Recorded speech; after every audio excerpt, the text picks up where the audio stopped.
It says, there we are. You're live. Okay, guys, thanks for joining. Whiskey Shenanigans. Hello, how you doing? I see that we've got some people in there patiently waiting. We have some busy people traveling around right now in Alberta. Thanks for joining. Oh, one second. Shenanigans. Hello, how you doing? We have a delay. Some people in there patiently waiting. Big mistake I always make is forgetting to mute the YouTube channel when it comes on. No worries. You're like, what? So you and I are seeing what's really happening here. Everybody's in there. So we have Gordon Stevenson. Yep. So Gordon is with International Beverage Holdings. So so we own 5 distilleries in Scotland. So Old Palmy, which is our kind of flagship single malt, so based up in Wick. So as we move our way move our way south, so right up the far northeast corner, and then coming down we have our Balblair single malt, which is our most premium. And then still in the Highlands region, but right through Speyside, we have Anok, which comes from our Knockdhu distillery, which is a little bit more quirky and niche. Mm-hmm. And then we have 2 distilleries right in the heart of Speyside, which is Speyburn, which is more of our entry level, everything about the kind of Speyside region is what you get there. And then our Balmenic distillery, which is Balmenic's actually our second biggest distillery in terms of production. Is it? But we don't currently have a single malt from there, so it's one that people will be less familiar with. But it's on its way, or? I don't even know that. I don't know. So don't even know. So up to the master distiller. Yeah, that's up to the senior team. So I'm in the dark on that as to what would ever happen there. But we've got some great single malts already in place out in the market as well. And then we have our blends as well. So most of the malt that we're producing at Balmenic is currently using our blends. Right. So the likes of Cato's that's out here in Canada, and then Hankey Bannister, which is probably our highest end blend. And it's got the coolest name. Yeah. Yeah, I'm named after 2 guys that founded it in London. So Beaumont Hankey and Hugh Bannister. So it's pretty fun. It is a fun name. Yeah. That's good. So we had a tasting yesterday here with you at Unwind. Yep. And I hear you're friends with this fella named Graham Usher because he comes to Scotland to learn how to golf. Yeah, we've been teaching. We met a couple of years ago, and we went for a game of golf down at Prestwick. So that was a good day out on the links. And then Graham was tagging on and going to the Open Championship. And oh yeah, just tagging on. Tagging on. We got the chance to catch up. He was the guy with the cart. Right? No, we don't have carts in Scotland. Oh, they don't? No. People don't drive by and sell you whiskey? No, unfortunately, you have to bring your own. That's a good idea. Yeah. You could. Yeah. All right. So are we going to have a breakfast, Dram? I think we should. Okay. One of the ones that I did, and I was surprised and enjoyed it, was the Speyburn. Yep. Sure. We can kick off with Speyburn for sure. Sure. I actually was quite surprised by it. So. Yeah, but I mean, a lot of people are. It does very well for us, and actually, the main market for Speyburn is the US. So. Your neighbor down south, them guys down the United Statesians. Yeah, and it has been a top 10 selling single malt in the States for a while. It's very much seen as your kind of introductory single malt. So a lot of people see it as a trade up. If people who are very new to single malt Scotch whiskey or looking to progress from blends, it's not one that's going to blow you away. As I say, it is a perfect breakfast dram. Right now, we put it on our oatmeal or our cereal back home. Yeah, you need that first thing in the morning in Scotland with our weather. That's for sure. I get quite a bit of brown sugar with it. Yep. Since you mentioned that, on top of my oatmeal. Yep. So this is matured in a combination of American oak bourbon barrels and American oak Fino butts as well. So you get a little bit from that too. That's nice. Greater emphasis coming from the bourbon though, but it really is about Speyside in the bottle. People think, well, what is the Speyside region? What do you get? And it is all about the River Spey and the water source, very clean, pure water. And we have this. We actually use our water from the Granty Burn, which is a subsidiary into the River Spey itself. So we're unique in that we're the only distillery to use this water. But we've done a lot of conservation for the River Spey as well. So even we did a lot of work at the distillery just in the last couple of years. We actually doubled capacity. We now produce about between 4 and 4.5 million litres of alcohol per year. So not big by any means compared to some of the big guys. Sounds big to me. Yeah, I mean, some of your big names are doing in excess of 15. So it's, we're big by our standards, but not big by We have a couple guys from Yep. the States in here, and they know the Speyside. So Yeah, exactly. Speyburn, Speyburn, yeah. no, I found this very delightful for especially for a first Dram. And like you say, it may be not overly complex. It's very good for somebody that's wanting to get into Definitely. whiskey. And that's exactly what we're looking to play up is you try to define that Speyside region. This is what you really get from Speyside. For me, it's everything green. You get your apples and pears and your freshly cut grass. Somebody wants to know if you did bring a bottle of the water. Oh, I haven't actually got it. So we've done, so we did a vat pack in the States this year where we with source water. So we actually bottled some water from Speyside so that you could add your own So from an actual water source that this is made. Yeah, well, it's just from the Speyside region. It's not from the Granty Burn itself. Okay. It's from Speyside. So yeah, that's a cool little thing to have with your whiskey. and we've been very fortunate with Speyburn as well. That I saw someone's commented on the 15-year-old. I can't agree with you more. The 15-year-old is a great Dram, and it's a new release. So only just it's pretty new into Canada. Just released about a year ago. Oh, So previously we didn't have the availability with Speyburn to have a core range. Our core range was we had a non-age statement called Brad and Orrick, which sat below the 10-year-old. The 10-year-old was the core SKU, right. And then we jumped all the way up to 25-year-old. So we had this gap, but our team have been closely monitoring our stock situation, and we're really excited that we've now got the 15-year-old that's out in the market. And for anyone, we have a USA exclusive called Aranta Casks. No, we don't like to hear that up here. I know. They can keep all the bourbon they want down there. Yeah.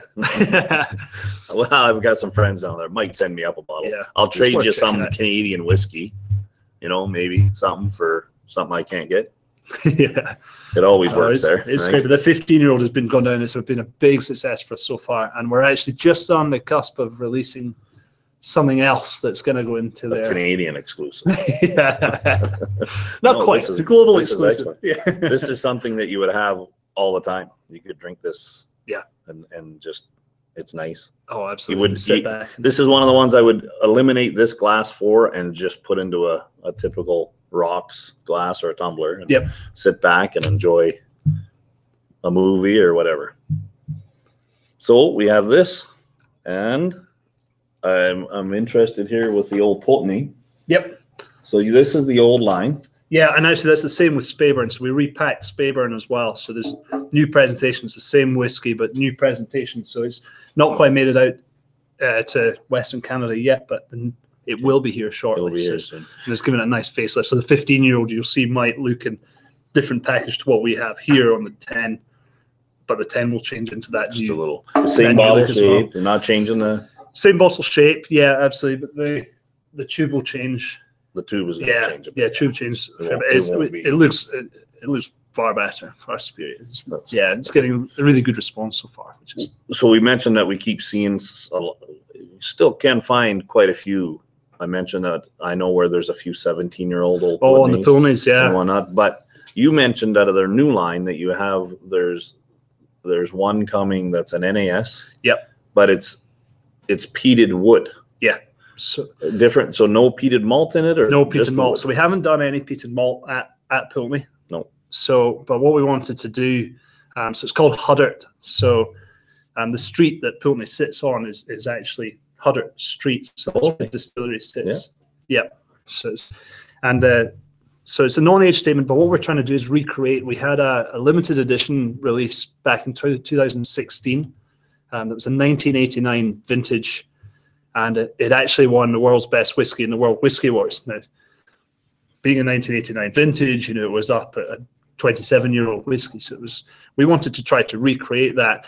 And Pulteney, being the maritime malt and right on the coast, it really lends itself to a bit of peat as well, which we've never had. Right. It's got its close neighbour just up on Orkney there that we would always, we'd say they're quite similar in style, but one has peat and we don't. Yeah. So we thought we want to try and open up the new angle from Pulteney. And I think I'm a big fan of non-age statement whiskies. I think it really allows distillery managers the opportunity to effectively take the handcuffs off because casks will mature at different times. Different wood is different, so it means that they can really start to experiment a little bit more with wood, and you're not tied down to, well, I've got to wait another year when this whiskey's fantastic now. That's actually a nice not? approach. Yeah, I like that perspective of it. But you've got to have that kind of USP and what makes it different as a non-aged statement. So what we've done with this, with Hutter, is it's matured in bourbon barrels, but some of the barrels have previously held heavily peated malt. Oh, okay. So it's our peated smoky variant of Pulteney, but there's no peat coming from the malt itself. It's coming purely from the wood. That is one that I'm going to be very interested in trying. It's going to be a bit of fun when it comes out. That one sounds quite nice. Let's see if we got anybody in here. Hey, Rob, you missed a tremendous tasting last night. Oh, he's talking to Whiskey in the Six, is it, Rob? Yeah, Whiskey in the Six is in Ontario. Nice, yep. You guys, most of them in the chat know. So if you're ever in Ontario, he'll probably want to meet you.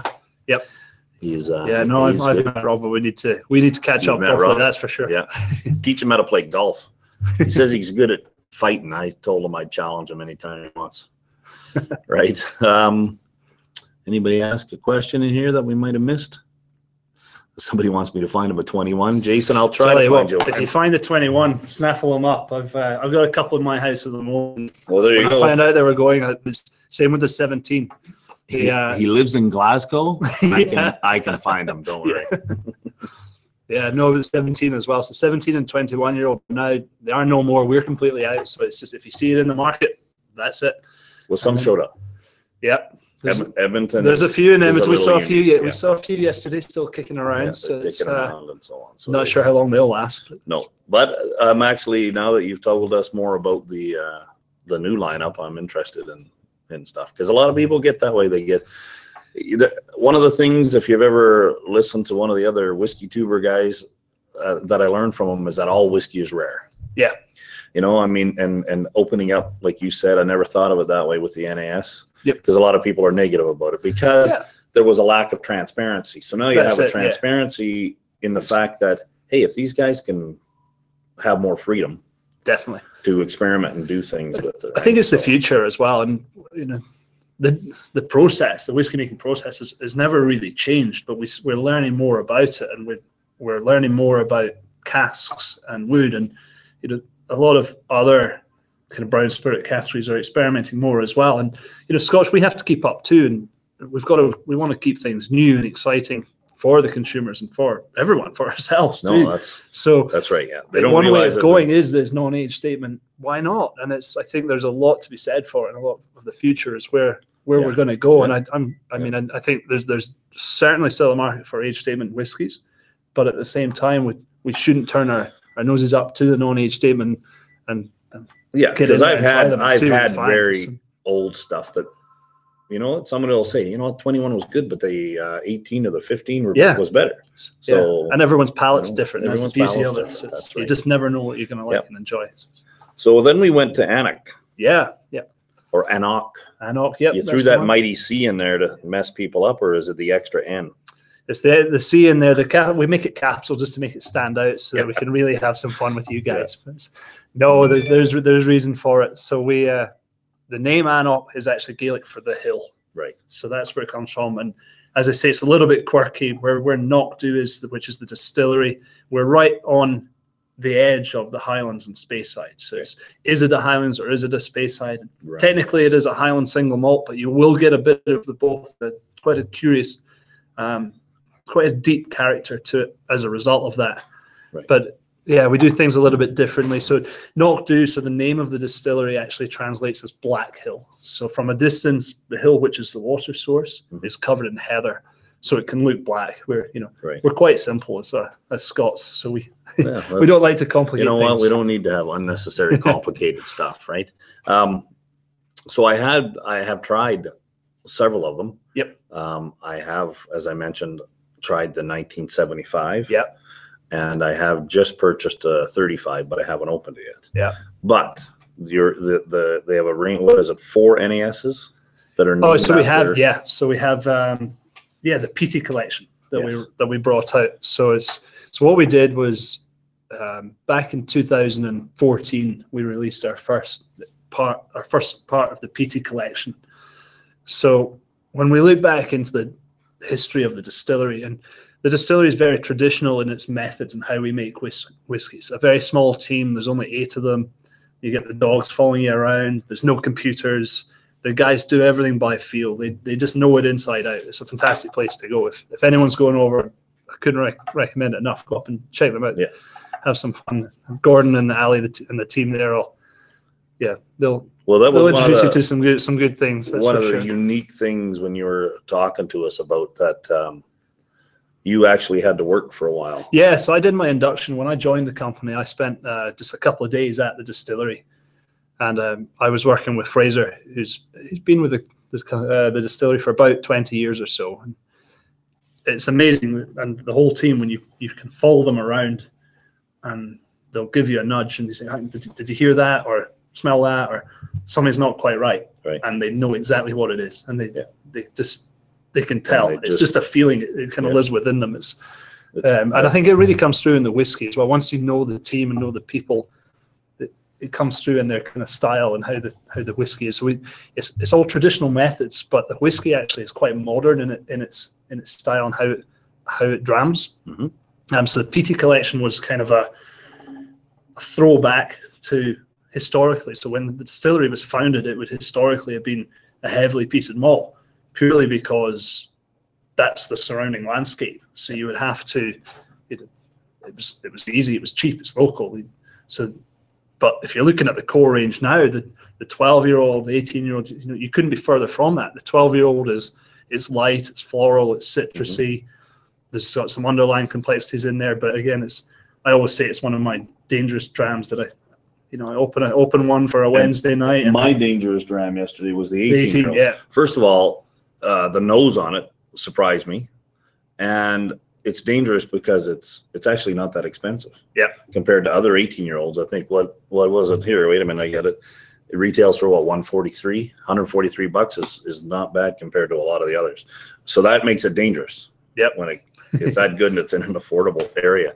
But one of the interesting things when we were talking about the peated is, you mentioned, as everyone who's been in whiskey for a while is aware, is that, there's a lot of people that turn away from whiskey or scotch if their first one was peated. Yeah. But we had an interesting comment from one of the ladies that was in here, and she says, this is phenomenal. Yeah, that's amazing. I usually don't like peat, and she really liked that. Yeah. Which one was it that we were trying? Cutter. So we had the cutter. Yes, they're all named after. Yeah, they're all named after traditional peat cutting tools. Yeah. Although our latest one that we've just released is called Peat Heart. Okay. I think we've run out of tools. So yes.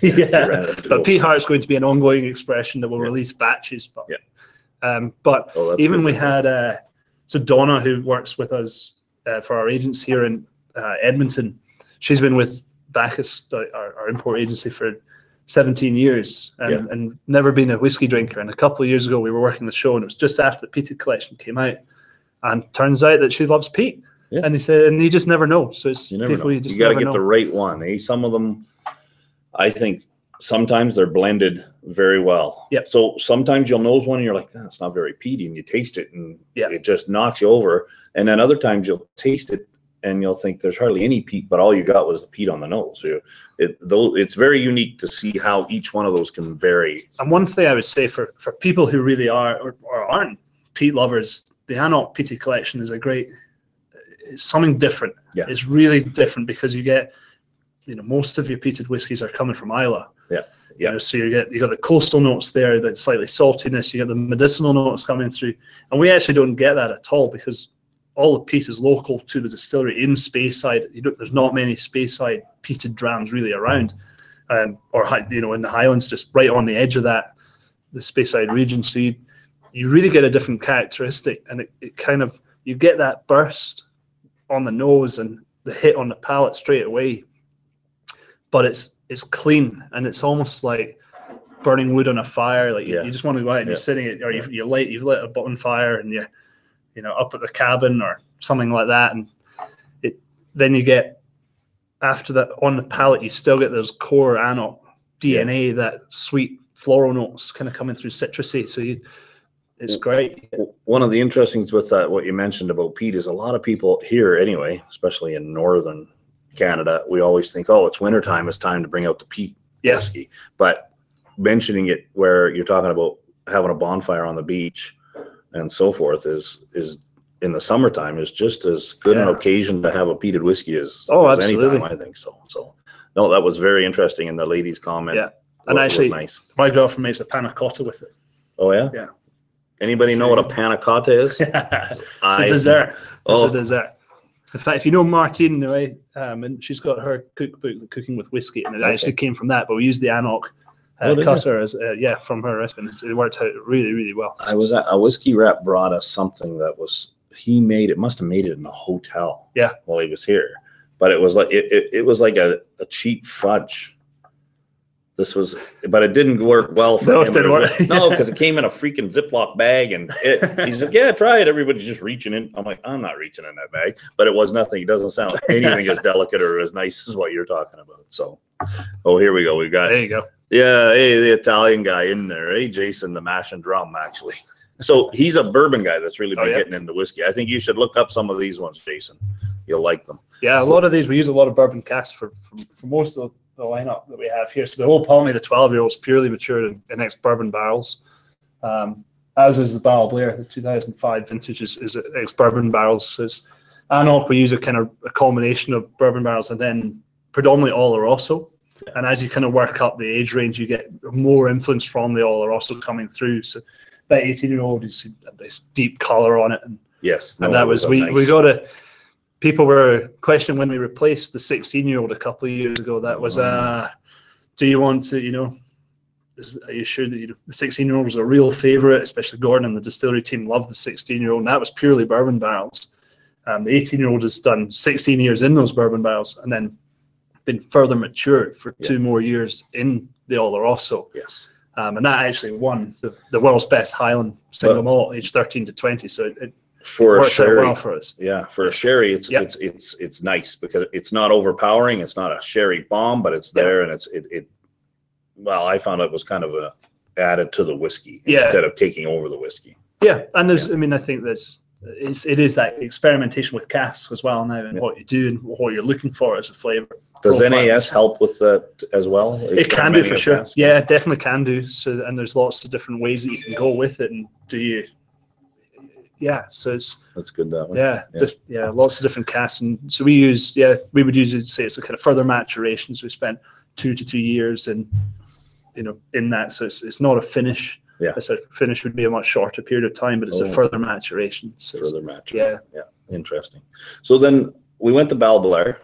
I'm not following the same order we did the tasting in, but we went to Barrel Blair, and one of the most unique things for me that I learned, because I'd liked Barrel Blair for a while, I have several bottles. Yep. I have a 73, an 80-something, 83, a 78. 78, yeah. 83. I have a 91 open, and I think I have a 99, and now I bought the 05. Yep. We were tasting it. But what I didn't realize in that range that you brought out is that no matter what when you get of that, they are that's all 05 casks. There's not, it's not the youngest. They are actually all 05 all the way. It is a vintage. So the only distillery to release exclusively vintages, and so that 2005. So everything in that bottle was distilled in the year 2005 and put into casks to mature. So when they use the word vintage, is that going to tell us that it'll be just that 1 year? Yeah, that 1 year. Yeah, that 2005. Then we put on the bottle the year that it was bottled. Yes. So in this case, 2017. So this is a 12-year-old whiskey, but it kind of goes back to that every cask is slightly different and will mature at different rates. So we'll pick up a portion of casks from the year 2005, but some won't be ready yet. So this is a first release, but further down the line, you could have a second release that's 18 years old and a third release that's 22 years old. And it's really interesting to then, if you have them, to do a comparison. Yes. Because you know that the barley uses the same, the water source has been the same, it's gone through the stills during the same year, and it's just how it's developed in the casks over time. That's awesome. To see the differences and compare.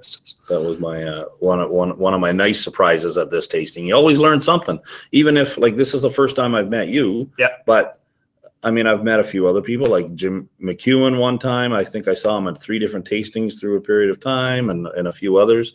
But you always learn something different. Either you learn something new because you work with quite a few different whiskeys, and of course you travel around a lot. Yeah. But there's always something new to be learned. So never ever think that you're the whiskey expert, because this is ever developing. it's always developing some very unique things here. So I'm going to thank you very much for your time. I know you're a busy man and you need to get off to get out into warm Edmonton and go and see that Edmonton. site. Ah, come on. What is it? It's not even minus. What is it? -5 out there? This minus is 10 on here. -10. Even 10. You can I put might on, take my jumper off. you can, or we'll give you a toque. Yeah. All right. Anyway, guys, thank you very much. Salancha. Slan, Enjoy your have a good day. wonderful day.